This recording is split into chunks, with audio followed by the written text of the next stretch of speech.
Nandito ako sa bayan, guys. Mamimili ako ng sangkap ng gagawin kong kalsone at puto. Daming melon.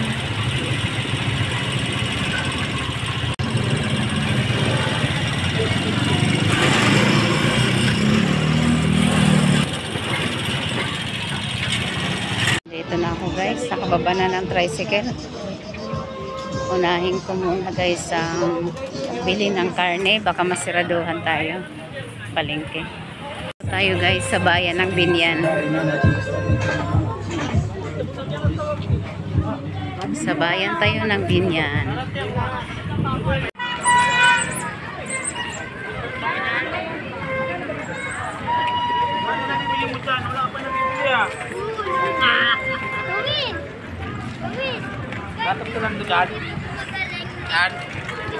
Sana hindi pa sirado ngayon ang palengke.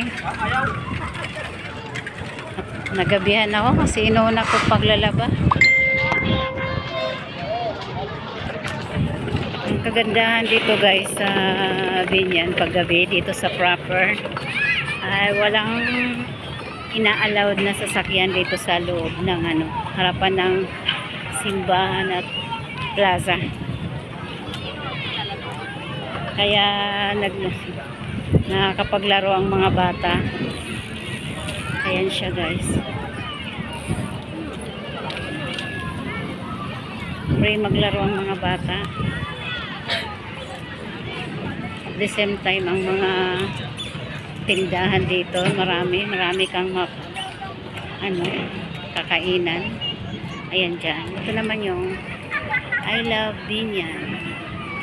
Ayan ang dating munisipyo ng Binyan. Yan siya. Dating munisipyo ng Binyan yan. Ito naman, ginawang kainan. Iba't ibang klase ng pagkain nandyan. Mamaya na lang, guys. Nagmamadali kasi ako papunta sa palengke. Unahin ko muna ang palengke. Ayan. Punta na tayo sa palengke. Very crowded.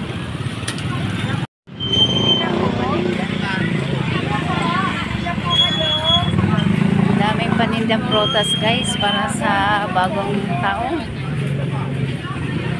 Sobra, daming paninda. Ayan siya, oh. Ganda tingnan. Dito naman, puro gulay.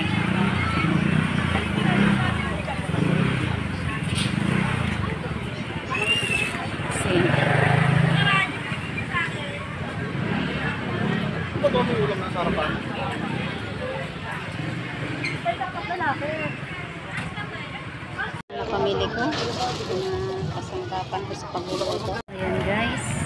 Tapos na ako mamili. Pahinga muna.